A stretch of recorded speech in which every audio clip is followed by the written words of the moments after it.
Picture this, a dusty, desolate patch of desert, miles from anywhere. How did this scorching wasteland transform into the glittering, neon soaked oasis we know as Las Vegas? The story isn't just about bright lights and jackpots.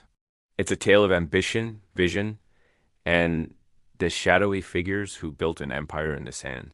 This is the real story of how the mob created Las Vegas. Our story begins not in Nevada, but east, in the smoky backrooms of New York and Chicago. Prohibition had made men like Charles Lucky, Luciano, and Meyer Lansky incredibly wealthy and powerful. But with the end of Prohibition in 1933, they needed a new legal way to launder their vast, illicit fortunes. Gambling was the perfect front. And in 1931, Nevada, desperate for revenue during the Great Depression, had done something audacious. It legalized wide-open gambling. For the forward-thinking mobsters, it was a match made in heaven. The first seeds were sown by a man named Guy McAfee, a former LAPD vice squad captain with deep ties to the underworld. He saw the potential and opened several casinos on what would become the Las Vegas Strip. But the man who truly lit the fuse was a figure of pure Hollywood glamour and menace, Benjamin Bugsy Siegel. Siegel wasn't your typical thug. He was handsome, charismatic, and hobnobbed with movie stars. Sent to the West Coast by Lansky to oversee their operations, Bugsy saw something in the desert that no one else did. He didn't just see a place for a few sawdust-floored gambling halls. He envisioned a world-class destination. Luxurious resorts, top-tier entertainment, gourmet dining, a playground for high rollers and Hollywood royalty. His dream project was the Flamingo. Construction of the Flamingo was a disaster. Costs skyrocketed. Siegel's temper flared, and his mob bosses back east grew impatient. They suspected he was skimming money, a cardinal sin in their world. The hotel opened on a rainy December night in 1946, and it was a total flop. Most of the Hollywood stars he invited couldn't make it due to the weather, and the casino ended up losing hundreds of thousands of dollars in its first 2 weeks. It closed shortly after. Bugsy scrambled to get a second chance. He reopened the Flamingo a few months later, and this time it started turning a profit. But it was too little, too late. His partners had lost faith. In June 1947, while reading a newspaper in his girlfriend's Beverly Hills home, Bugsy Siegel was shot and killed. The very night he died, Meyer Lansky's associates walked into the Flamingo and calmly announced they were taking over. The transition was seamless. The era of the mob in Vegas had officially and brutally begun. Siegel's death served as a stark warning, but his vision was undeniable. The Flamingo proved that luxury resorts in the desert could be wildly profitable. Money, funneled from mob-controlled unions like the Teamsters Pension Fund, began pouring into Vegas. This was the mob's genius, using legitimate, federally insured funds to build their illegitimate empire.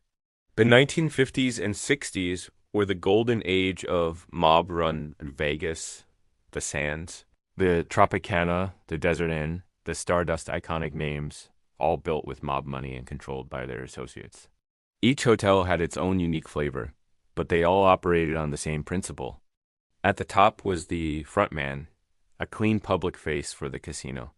But behind the scenes, the real bosses pulled the strings, and then there was the skim. This was the lifeblood of the operation. Every day, in the count rooms buried deep within the casinos, trusted mob associates would literally skim cash off the top before the earnings were officially counted for tax purposes.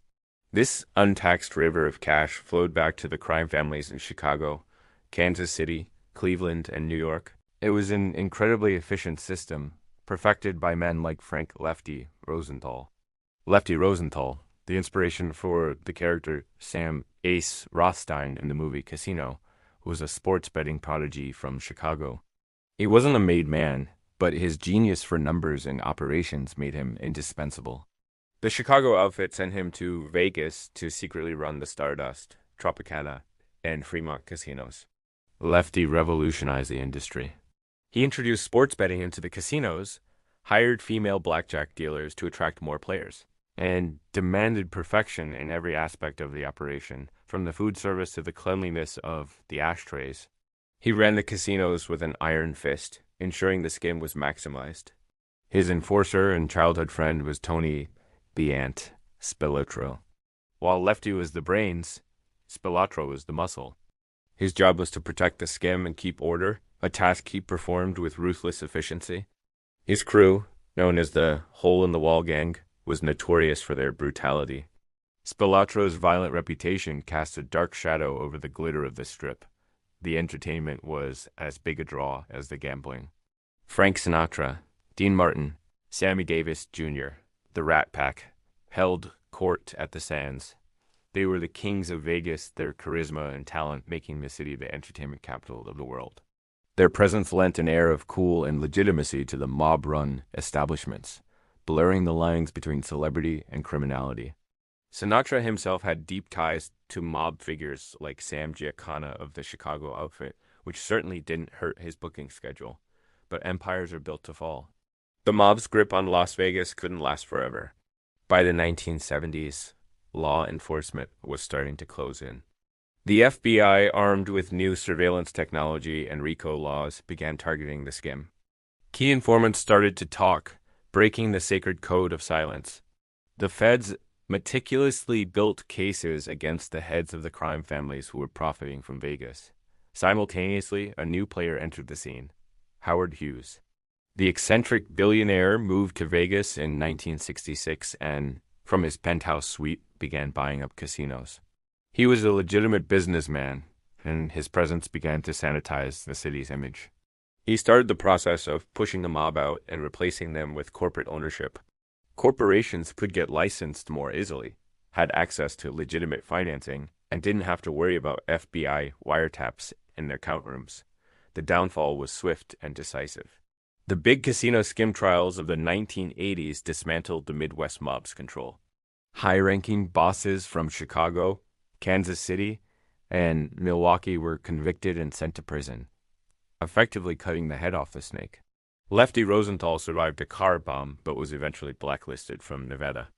Tony Spilotro's uncontrolled violence had made him a liability. In 1986, he and his brother were found buried in an Indiana cornfield. By the end of the 1980s, the mob's golden age in Las Vegas was over. The era of shadowy figures and hidden count rooms gave way to publicly traded corporations and mega resorts. The city transformed from a mob-run playground into a family-friendly destination, a corporate-branded fantasy land. But the legacy of the mob is etched into the very DNA of Las Vegas. They were the ones with the audacious vision to build a paradise of indulgence in the middle of nowhere. They financed it, they built it, and they ran it with a ruthless efficiency that corporations could only dream of. The neon signs might have changed, and the owners are now CEOs instead of capos. But the spirit of a city built on risk, ambition, and a little bit of danger, that's a jackpot that will never run dry. The next time you walk the strip, look past the fountains and the volcanoes and remember the ghosts who built this town. Thanks for watching. If you found this dive into the secret history of Las Vegas interesting, make sure to hit that like button and subscribe for more stories from the crossroads of history and crime. See you in the next one.